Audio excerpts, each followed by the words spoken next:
This channel does not promote any violent, harmful, or illegal activities. All content provided by this channel is meant for an educational purpose only. এই মুহূর্তে আরো একটা খবরের দিকে নজর রাখতে হচ্ছে। এসআইআর এর আগে বাংলায় সার্ভে বিতর্ক। বাসন্তীতে সার্ভের নামে বিভিন্ন রকমের প্রশ্ন করা হয়েছে। এই অভিযোগ সামনে আসছে, মোদি ভালো না অমিত শাহ? প্রশ্ন সার্ভেয়ারের কি কারণে সার্ভে জবাব দিতে পারেনি তরুণী। চেপে ধরতেই নিজেকে দিদির লোক বলে দাবি করেন সার্ভেয়ার। দাবি স্থানীয়দের। পুলিশ তরুণীকে আটক করলেও পরে ছেড়ে দেয়। দিল্লির একটি সংস্থার হয়ে সার্ভে করেছিলেন তরুণী, জানিয়েছে পুলিশ। আর কি বলছে কে ভালো? না তোমার আমি স্যার বলছে আমি স্যার খারাপ না ভালো। আমি স্যার খারাপ না ভালো। আমি স্যার খারাপ না ভালো। উনি বলে দিচ্ছে খারাপ, আমি বলছি খারাপ।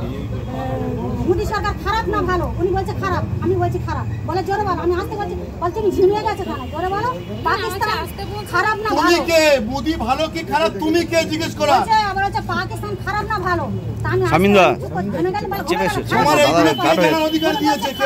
গার্ড হয়ে আছে দাদা। তোমার অফিস থেকে বলে দিল তুমি লোকের বাড়িতে যাবে? উনি জিজ্ঞাসা করে সরকারি অর্ডার কোথায়? তুমি কেন এগুলো দিল্লিতে পাঠালে? চিঠিটা দেখো। তুমি নাম কাটতে এসছো? এটা আমাদের তো নাম যেখানে কাজ করছে সেখানকার মেয়েরা রোজ লোকেশন আছে। বলছে আমি কটা প্রশ্ন করো, উত্তর দিতে হবে। কি উত্তর? বলছে তুমি অমিত শাহকে ভালো না খারাপ?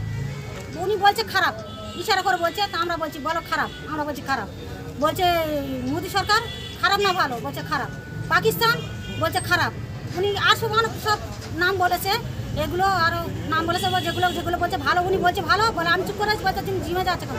চুপ করে রেকর্ডিং হচ্ছে, তুমি জোরে জোরে রেকর্ডিং হচ্ছে। তারপরে বলে আবার আমরা কথা বলছি। তোমাদের প্রধান কি দিচ্ছে, তোমাদের ঘর বাড়ি দিচ্ছে না দিয়ে না, রাস্তাঘাট ভালো হচ্ছে কিনা, জলপথ ভালো কিনা, তোমাদের বিদ্যুৎ ভালো আছে কিনা, এইগুলো জিজ্ঞেস করার পরে বললো আমরা যেটা বলবো তোমরা উত্তর দেবে।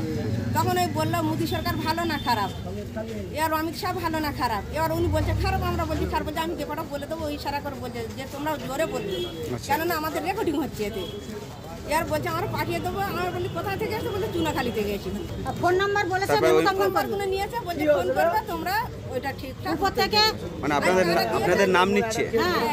নাম থেকে ফোন নাম্বার নিয়েছে, বলেছে মমতার উপর, আমার মমতার হয়ে এসেছি, তোমাদের কোনো ভয় নেই। হ্যাঁ, আমার জিজ্ঞাসা করছে তুই মুসলিম না কি নাম? আমরা বলেছি আমরা মুসলমান। ভোটের আগে বিভিন্ন স্থানে সার্ভে তো বা সমীক্ষা চালানো, এটা তো খুব স্বাভাবিকই আছে। মানে এখন ভারতবর্ষের নির্বাচন এমন হয়ে গেছে যে প্রত্যেকটি দল এই সার্ভের কাজ করায়। আমি জানি না এই যে মেয়েটিকে পুলিশ আটক করেছে, তারপর বাড়িতে পৌঁছে দিয়েছে, বাড়িতে পৌঁছে দেওয়ার অর্থ আমাদের যেটা মনে হচ্ছে যে এ শাসক দল, মানে এখানকার শাসক দলের হয়েই সার্ভে হয়তো করছিল।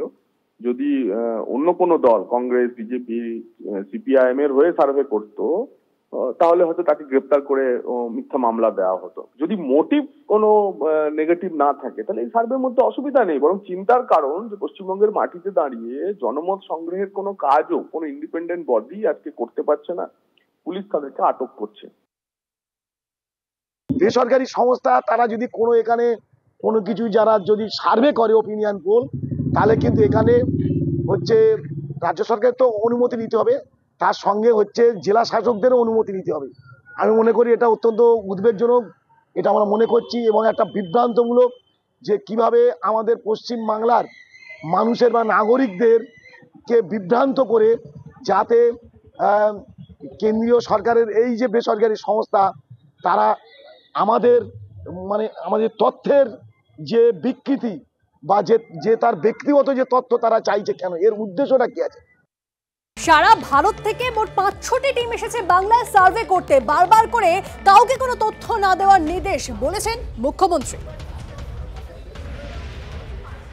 সারা ভারতবর্ষ থেকে 500টা টিম নিয়ে এসছে বিজেপি। বাড়ি বাড়ি সার্ভে করছে, কার কার নাম বাদ দেওয়া যায়। সবাই যার নিজের নিজের এলাকায় লক্ষ্য রাখবেন, কেউ সার্ভে করতে আসলে কখনো নিজের ডিটেলস বলবেন না। আপনার ডিটেলস নিয়ে গিয়ে আপনার নাম কেটে বাদ দিয়ে দেবে, এটা মাথায় রাখবেন। নিজে ভোটার কেন্দ্রে গিয়ে দেখবেন নিজের নামটা আছে কিনা। আধার কার্ডটা করে রাখুন, আধার কার্ডটা কম্পালসারি করে দেওয়া হয়েছে।